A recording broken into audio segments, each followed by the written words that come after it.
I've made it no secret that I really like difficult games. To me, there's nothing more satisfying than overcoming a seemingly impossible obstacle through your own hard work, dedication, and skill as a player. That being said, difficulty alone is not something that I'm interested in. The game's gotta be good or I won't even bother. One hallmark of many games, both good and bad, is the boss fight. There's a big, powerful enemy and little ol' you has to try to take it down. These fights are designed to be challenging and often serve as a checkpoint. Kill the boss and you get to move on to the next level, or maybe it's guarding a special reward. Either way, the end of a boss fight is meant to be celebrated. It's an achievement. Good boss fights can absolutely propel a game into greatness and can make an already enjoyable game that much more rewarding. So let's talk about a little indie title called Cuphead. Even if you've never played it, there's a good chance you've heard of it. Whether it's the enticing 30s cartoon aesthetic, the near universal praise it's gotten for its smooth mechanics, the god-tier soundtrack, its reputation for difficulty, or even the way game journalist Dean Takahashi made an ass of himself in the tutorial, a lot of people know of this game. Cuphead is what's known as a boss rush game, meaning the game is mostly comprised of boss fights, with the more traditional run-and-gun levels being the minority. Of course, I was pleasantly unsurprised when I played it myself. This game was just as fun and just as hard as I'd been led to believe. For a game made up almost entirely of boss fights, I'm pleased to say that these are some of the best boss fights in any video game I've ever played, and no, I'm not exaggerating. Let's take a look, shall we? Earlier in the video, I mentioned that to interest me, a hard game needs to actually be good. To me, that means engaging mechanics, an emphasis on skill over luck, and most importantly, it needs to be fair. If a boss can screw you over with no chance of counterplay, yes, that's difficult, but it's neither fair nor fun. So if you've ever played or watched someone play this game, you'll know that there's always a lot of stuff happening on screen. As you're trying to mow down the boss, there's projectiles, enemies, obstacles, and all variety of shit flying everywhere around you. But here's the thing, you can prepare for all of it.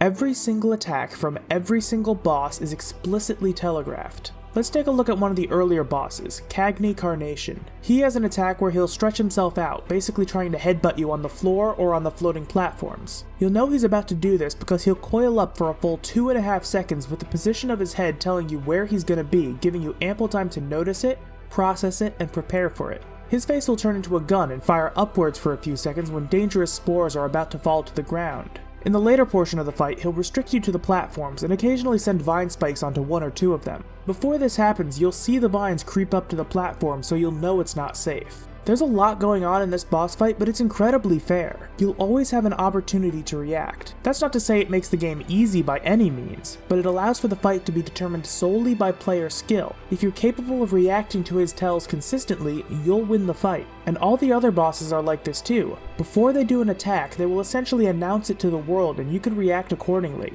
The trick is to be able to make those quick decisions and snap reactions in response to not only the incoming attacks, but whatever hazards are already present. It's an incredibly fair system, and I love that I know every failure was my own fault, and every success is the result of my skill and dedication. Another thing that's really nice about Cuphead being primarily a boss rush game is how, because it's designed around bosses rather than trash mobs, the bosses are actually designed around your available arsenal of weapons.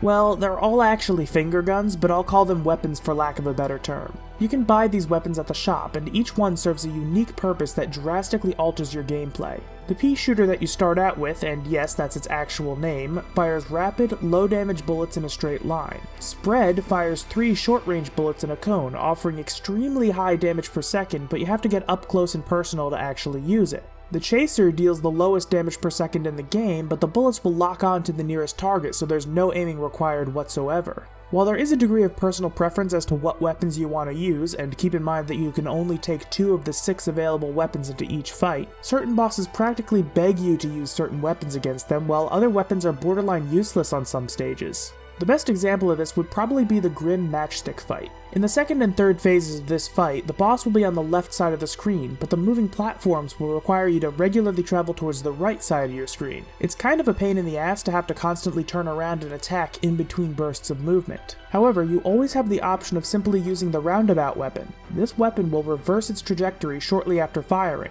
This makes it much easier to fight Matchstick because you really only have to focus on movement. You'll still have to try to be relatively in line with him, but you don't need to do this awkward stutter motion in order to actually deal damage. And again, every boss has weapons that do better or worse on them. I just happen to think that Grim Matchstick is the most blatant example of one weapon being significantly better on a specific boss. And that's not to say that you can't use your favorite weapon on every boss. You can absolutely kill every boss with any weapon your heart desires. It's just that a little bit of versatility can go a long way. Cuphead's bosses feature multiple phases. Once you deal enough damage, the boss will change itself up and take on a new set of mechanics. This is far from unheard of. In fact, it's actually a fairly common trope in a lot of video game bosses. But Cuphead does one minor thing that I think makes a huge difference. In most games, the bosses are invulnerable during the phase change animation.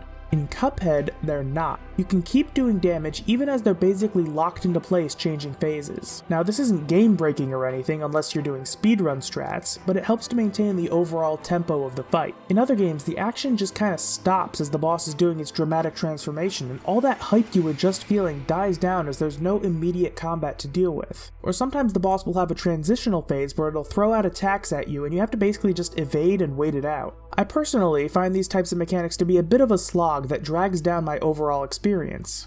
Cuphead's system makes me feel like I'm still actively engaged in the fight, even though I don't really have to make any defensive actions unless the arena itself presents a hazard. Of course, if you want, you could step back, reposition, and compose yourself for the next phase, but you're actively rewarded for keeping the pressure on, and I love those little subtle elements of player choice. Again, this is ultimately a relatively minor thing, but I've always believed that it's the little things that add up to make a good game great. Another thing that I think goes a long way is the parry system. Now, parrying in Cuphead works a bit differently than in other games. Whenever you see pretty much anything pink, you can jump into it, and with a properly timed button press, you'll jump off of it while destroying the projectile. This will charge up your super ability meter a little bit. Now, on its own, it's not all that amazing. It's not even required in the fights except for a few instances of environmental hazards. However, that's where Cuphead's grading system comes into play. After each fight, you're scored based on your performance. Your health, how much you use your special abilities, and difficulty are all considered. As is parrying. See, to get the maximum grade, you have to perform at least 3 parries throughout the fight, and they have to be on something that can damage you. This adds a nice little bit of risk versus reward, which is something I'm quite fond of. Of course, if you're not interested, you can always just ignore this and not parry at all. However, it gives more hardcore players something to push towards. Plus, since it charges your super meter, there's an in-game incentive alongside the post-game one. It's a really nice system that gives the game this extra little bit of depth and raises the skill ceiling just a little bit higher. Cuphead seemingly does everything right. It's a ton of fun and I'm glad to see it getting the recognition it deserves. But man, the game really hit the nail on the head with the boss fights. Each one felt like a unique challenge and I was just tearing my hair out trying to kill them. But that feeling of euphoria when you actually do it is beyond compare. A lot of times when I'm gaming and I die, my immediate reaction is, oh, this game is bullshit, even if I don't actually believe it. Well, when I died in Cuphead, many times, I wanted to say that. That was my gut instinct, but I knew that would be a lie. I couldn't offload the blame onto the game. Not gonna lie, that kinda pissed me off a bit, but it just goes to show that Cuphead is a damn good game. And you know what?